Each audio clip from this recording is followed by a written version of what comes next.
మరి దేవుని యొక్క వాక్యంలో గొప్ప మర్మాలు ఉన్నాయి.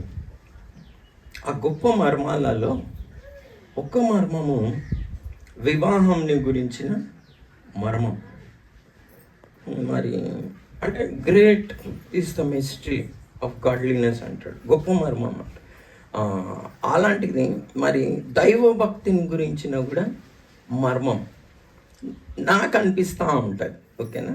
సో నన్ను క్షమించండి. నా ఒపీనియన్లో నిజంగా దైవభక్తిని గురించిన మర్మము అంతా క్రైస్తవులు గ్రహించినరా, అలా చేస్తూ ఉన్నారా అని చాలా డౌట్ వస్తుంది నాకు.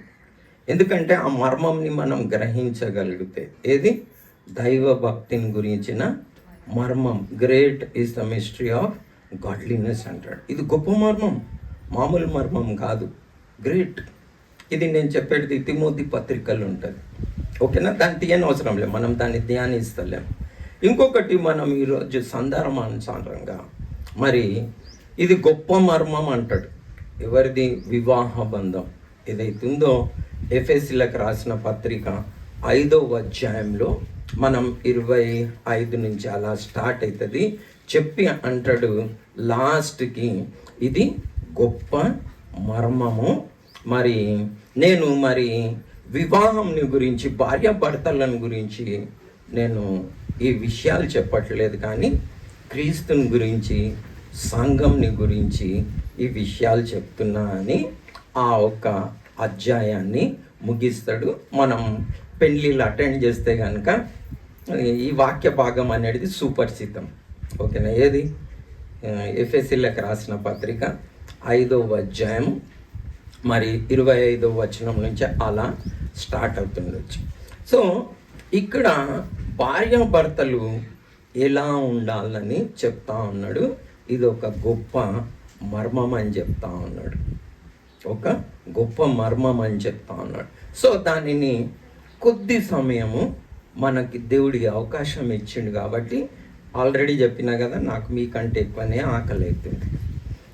సో నేను ఇక్కడ చెప్పాలని రాలేదు, మధ్యలో డిసైడ్ అయింది. ఏది? నేను అక్కడ ఉన్నప్పుడు ఫోన్ వచ్చింది. ఓకే, నేను ఫోన్ చేసిపోదామని వచ్చిన. సో యథార్థంగా చెప్పేస్తున్నా, మిమ్మల్ని బాధించాలని, వేధించాలని రాలేదు. అయినా దేవుడు అవకాశం ఇచ్చాడు, మిమ్మల్ని అందరినీ కలుసుకున్నాం. ఏదో ఒక ఆశీర్వాదం మీ అందరికీ ఇచ్చి వెళ్ళాలని నిలబడ్డా. ఓకేనా? సో ఆకలైనా కొంచెం సాయించాను. సో ఇక్కడ భార్యాభర్తలు ఎలా ఉండాలి అన్న విషయాన్ని చెప్తా ఉన్నాడు. యేసుక్రీస్తు ప్రభు ఏదైతే కోట్ చేశాడో, పౌల్ గారు దీనిని కోట్ చేస్తూ ఉన్నాడు. ఏమనంటే, వారు ఏక శరీరం అవుతారని. ఏమవుతారని? ఏక శరీరము అవుతారని.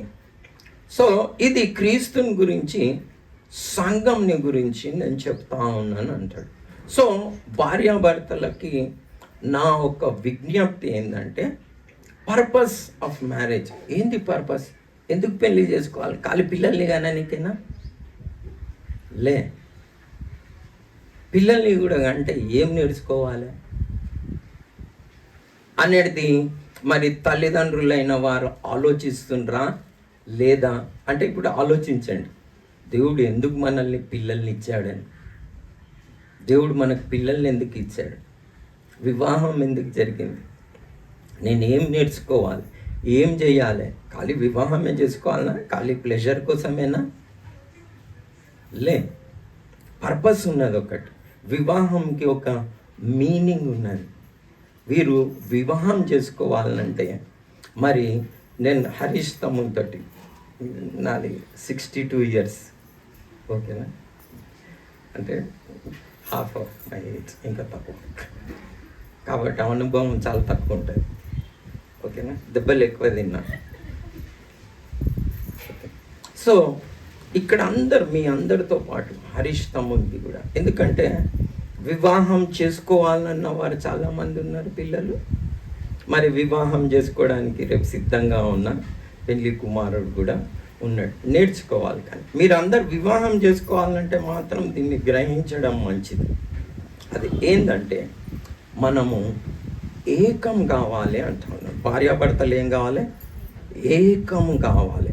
ఏకం కావాలంటే ఎంత కష్టమైన పనో మీకు తెలుసా? పెళ్ళైన వారికి కొంచెం తెలుస్తుండొచ్చు.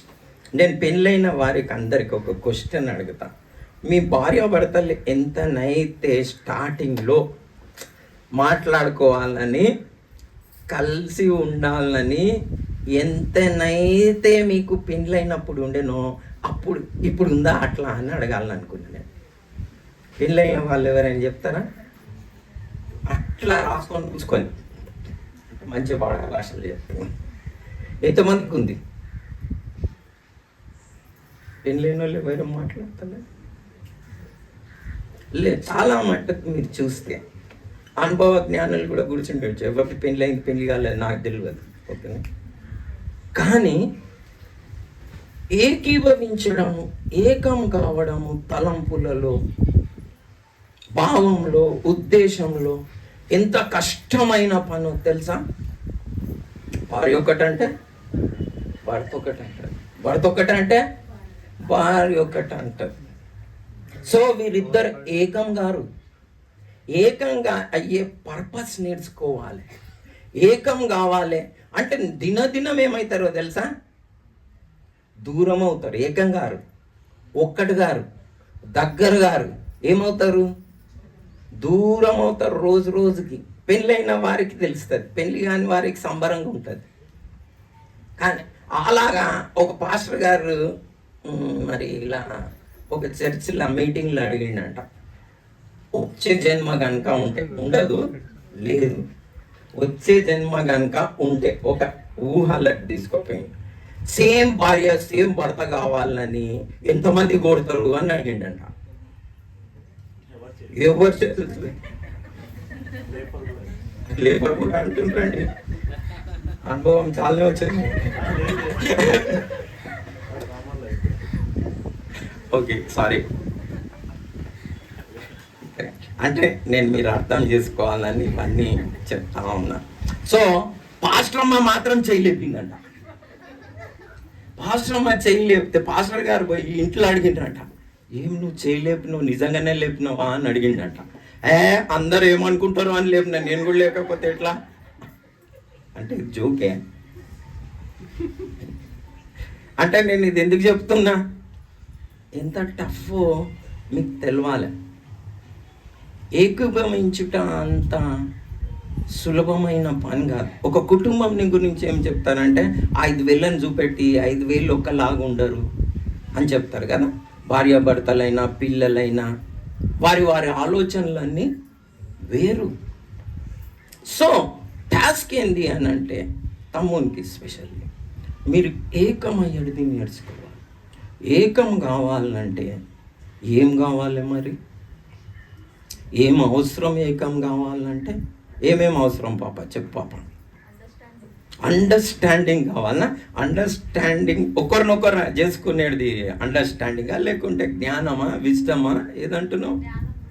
జ్ఞానం కూడా, దేవుని జ్ఞానం కావాలి. ఇంకెవరైనా ఏమని చెప్తారా? ఒక్కరి మాట ఒకరు వినాలి అంటే ఏం కావాలి? ఊరికనే వినేస్తారా? మీరు వింటారా? ఊరికనే వినేస్తారా? ఒకరి మాట ఒకరు వినాలంటే ఏం కావాలి? తగ్గింపు కావాలి, ఓర్పు కావాలి. తగ్గింపు లేనిది వింటారా? నువ్వేంది నాకు చెప్పేది అంటారు, అన్నారా? ఆ తగ్గింపు కావాలి, లేకపోతే ఇంట్లో ఏమవుతుంది? చిన్నప్పుడు నాకు సామెత చెప్తుండే, కానీ మా పాస్టర్ గారు చెప్తా ఉండే ఏంటంటే, పెళ్ళంటే 100 ఏళ్ళ పంట అనుకోగలవు, కాదు నాయనా 100 ఏళ్ళ మంట అని చెప్తుండే. నాకు అప్పుడు అర్థం కాలే. ఇప్పుడు నేను 62 ఇయర్స్ కదా, అందుకని చెప్తున్నా. ఈజీ కాదు. సో మీరు కూడా సంబరపడి పంట అనుకోగలరు కాదు. సో ఏం కావాలి? తగ్గింపు కావాలి. ఆమేన్. తగ్గించుకోవాలి. కానీ తగ్గించుకోవడం అంత సులభమైన పనా? లోకంలో అలా జరుగుతుందా? తగ్గింపు ఇవ్వాలంటే ఎవరు ఇవ్వాలి? ప్రభుయే ఇవ్వాలి. ప్రభు ఇవ్వండి, తగ్గింపు వస్తుందా? రాదు. మరి ఏకీభవించాలంటే ప్రేమ కావాలి. ఏ ప్రేమ? సంబరాలతోటి ఆభరణాల్లో ఇల్లు లేకుంటే బట్టలో ఇప్పిస్తే ప్రేమ కాదు, ఇదంతా బేకార్ ప్రేమ. ఓకేనా? ఇవన్నీ ఇప్పిస్తారు కానీ త్వరగా కోపడతారు, అమర్యాదగా మాట్లాడతారు, డంబంగా ప్రవర్తిస్తారు, సప్రయోజనంని వినియోగిస్తారు. తెలుసా? పెళ్ళైన తర్వాత వీళ్ళ అకౌంట్ వేరు, వాళ్ళ అకౌంట్ వేరు, తెలివైన బ్యాంక్ అకౌంట్లు వేరు వేరు ఉంటాయి. ఉండయా అమ్మ? ఏమన్నా అబద్ధాలు చెప్తున్నానా నేను? నాకు పెద్దలు ఉన్నారు, అడగండి. ఓకేనా? సప్రయోజనం విచారించుకుంటుంది. ఈడనేమో నీవు చేస్తే నేను చేస్తా, నీకు రోగం వస్తే నాకు రోగం వచ్చినట్టే, వ్యాధి వస్తుంది అని బాగానే శపథాలు చెప్పుకుంటారు. పెళ్ళైన తర్వాత అలా శపథాలు ఏం నడవవు. నువ్వెంత నేనెంత అనేది వస్తుంది నాయన. జాగ్రత్త. అంటే తెలియాలి కదా ఎక్కడ నెట్టుతున్నాం నిన్ను, నువ్వు ఏం సంబరపడుతున్నావు, ఫ్యూచర్ ఎలా ఉంటుంది అని మీ అందరికీ తెలియాలి కదా. సో అమర్యాదగా డంబంగా ప్రవర్తిస్తుంది, దేన్ని ఓర్వదు, దేన్ని తాల్కొనదు. కానీ ఇవన్నిటినీ మనం ఓడ్చుకోవాలి, తాళాలి అని అంటే ఏం కావాలి? ప్రేమ కావాలి. ఏకీభవించాలంటే ఏం కావాలి? క్షమాపణ కావాలి. ఏకీభవించాలంటే ఏం కావాలి? కనికరం కావాలి, సాత్వికం కావాలి. ఆ ఒక తగ్గింపు లేకుండా భార్యాభర్తలు కలిసి ఉండడం అనేది అసాధ్యమైన పని, చాలా కష్టం. అంటే ఇది ఎట్లుంటుంది అని అంటే, నా ఫ్రెండ్ ఒక అతను ఎయిర్లైన్స్లో పనిచేస్తే ఒక అతను ఆల్రెడీ కుక్కను బుక్ చేసిండట. ఏది డొమెస్టిక్ డాగ్ని బుక్ చేసిండట. ఒక ఆయన మరి పిల్లి తీసుకొని వచ్చిండట. పిల్లి తీసుకొని వస్తే ఇది బుక్ చేయంటే సేమ్ ఫ్లైట్లో కుక్ ఉండదండి, కుక్ ఉన్నది, పిల్లిని బుక్ చేయము అన్నాడంట. అట్లా ఎట్లా బుక్ చేయవు? బుక్ చేయ అన్నాడంట. లేదండి మా రూల్స్ ఉంటాయి, మరి కుక్కని పిల్లిని ఒక్క దగ్గర బుక్ చేయకూడదు, సేమ్ ఫ్లైట్లో పంపించకూడదు. ఎందుకు అట్లా పంపించారంటే న్యాచురల్ ఎనిమీస్ అని చెప్పినాడు. ఏందవి? న్యాచురల్. అట్లానా? అయితే భార్యాభర్తలను కూడా ఒక్క దగ్గర బుక్ చేయొద్దు అన్నాడు. ఇట్లుంటుంది అంటే ఎందుకు చెప్తాం, అట్లుంటుంది. కానీ ఇంత తగ్గింపు తమ్ముడు నీకు కావాలి అనేది నేర్చుకోవాలి. తగ్గించుకోవడానికి అస్సలు వెనకాడక. ప్రభు తాను తగ్గించుకున్నట్టు నువ్వు కూడా తగ్గించుకో. ప్రభు ఎవరు? సృష్టికర్త. ఆయన ఎవరు? సృష్టికర్త. సృష్టిది పాదములు గడగడానికి కూడా వెనకాడలే. అది యూదాస్ కరోతి వెనకాడిండా? లే. సృష్టి ఆయన మీద ఉమ్మి వేస్తే ఏమనుకోలే, క్షమించమని. అలాంటి ఒక తగ్గింపు అవసరం ఉంటుంది. ఏది? ఏకీభవించడానికి. మీరు ఒకవేళ అలాంటి తగ్గింపు లేదు, ప్రేమ లేదు, ఆ మ్యారేజ్ ఒక పర్పస్ సాల్వ్ కాదు. దేవుడు ఏదైతే జతపరచాడో మానవుడు దాన్ని వేరుపరచడానికి వీల్లేదు. లైఫ్లో ఎప్పుడు అనుకోకు నేను కరెక్ట్ అమ్మాయినే చేసుకున్నాను, 100% కరెక్ట్ అమ్మాయినే చేసుకుంటున్నాను. ఓకేనా?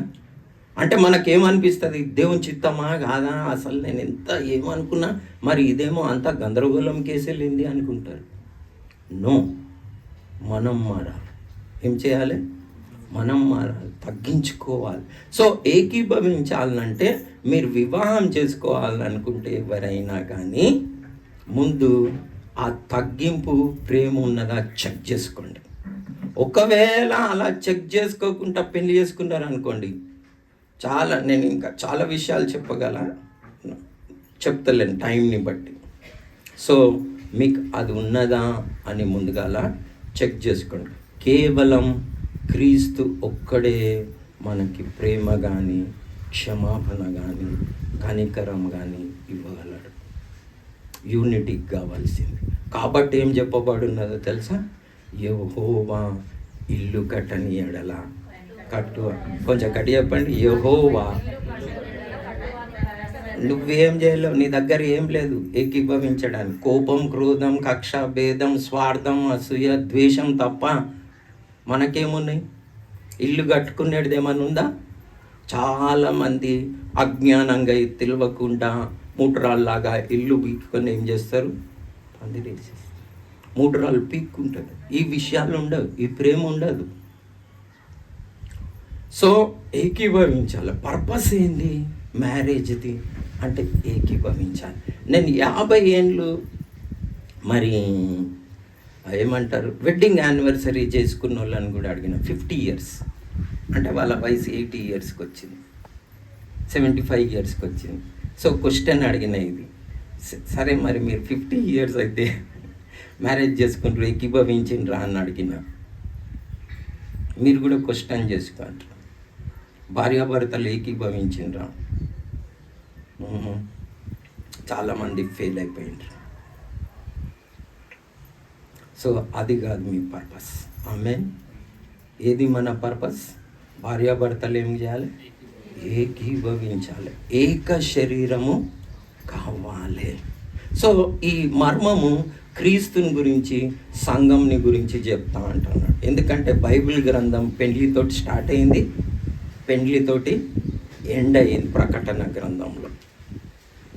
సో పెండ్లి అన్నది ఒక గొప్ప మర్మం. ఇది క్రీస్తుని గురించి, మరి నేను సంఘంని గురించి చెప్తా ఉన్నా అంటాడు. సో మనము క్రీస్తు ఏం కావాలి? ఏకం కావాలి. మనము క్రీస్తు ఏకం కావాలి. నా లెక్క ప్రకారం మనకి ఎంగేజ్మెంట్ అయింది. ఏమైంది? ఎవరితోటి? క్రీస్తుతోటి ఎంగేజ్మెంట్. పెళ్ళి కాలే. పెళ్ళి అయిందా? కాలే. అయితే గొర్రెపిల్ల వివాహం ఉన్నది కదా, కాలే. ఏమైంది? కొంచెం గట్టి చెప్పండి. ఏమైంది? ఎంగేజ్మెంట్ అయ్యింది, వివాహం కావాలి. ఓకే, మీరందరూ కూడా ఒక క్వశ్చన్, యేసుక్రీస్తు ప్రభుకి అమ్మాయిని చూడాలంటే ఎలాంటి అమ్మాయిని చూస్తారు? యేసుక్రీస్తు ప్రభుకి అమ్మాయిని చూడాలి వివాహం చేయడానికి. ఎలాంటి అమ్మాయిని చూస్తారు? ఎలాంటి అమ్మాయిని చూస్తారమ్మా? మీకు దేవుడు ఆ బాధ్యత అప్పగిస్తే ఓపిక ఉన్న అమ్మాయిని, ఇంకా అమ్మా ప్రేమ ఉన్న అమ్మాయిని, ఇంకా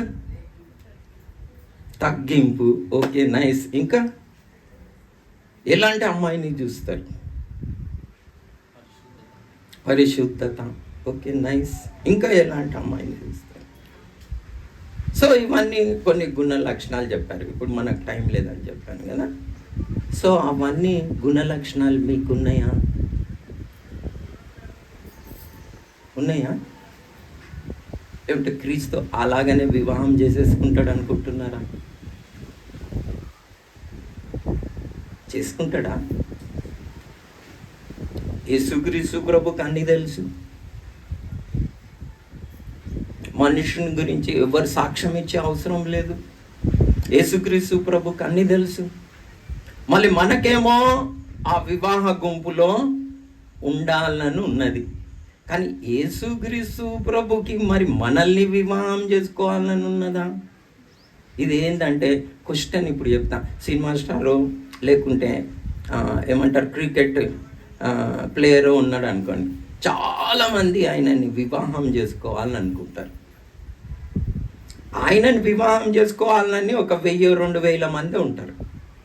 కానీ ఆయన ఎవరిని వివాహం చేసుకోవాలన్నది ఆయనకు తెలుస్తుంది. వీళ్ళు చేసుకోవాలని అలా క్రైస్తవులు చాలామంది గుంపులుగా కోట్లుగా మంది ఉన్నారు. కానీ ఆయన ఎవరిని చూస్ చేసుకుంటాడు? ఎలాంటి వ్యక్తిని చూస్ చేసుకుంటాడు? అంటే మనం కొన్ని క్వాలిటీస్ చూసినాం. ఆ పరిశుద్ధత, ఆ ప్రేమ, ఆ తగ్గింపు, ఆ క్షమాపణ, ఆ కనికరం మనకున్నదా? మనం చర్చికి వచ్చి కనుక అలాంటి ఏవి లేకపోతే ఆ దినంన విడవబడతామని నాకు భయం అవుతూ ఉంటుంది. కాబట్టి నన్ను నేను మాత్రం ప్రభువా మీరు నేను ఏకం కావాలి, ఫ్రెండ్స్ కావాలి, ఏక శరీరం కావాలి, సహోదరులం కావాలంటే నా లోపటున్న పనికిరాని తీగలన్నింటినీ పెరిగివేసే, నన్ను పరిశుద్ధపరచు, సిద్ధపరచు. నీకు అసహ్యమైనవి, దేవునికి అసహ్యమైనవి ఏవేవి ఉన్నాయో వాటినన్నిటినీ తీసేయాలి. ఒకవేళ కనుక మనకు ఇంకా సమయం ఉన్నది, సిద్ధపడవచ్చు, బుద్ధిగల కన్యకల్లాగా. అది ఫలం, ఆత్మఫలం, ప్రేమ, సంతోషం, నూనె దానికి సాదృశ్యం.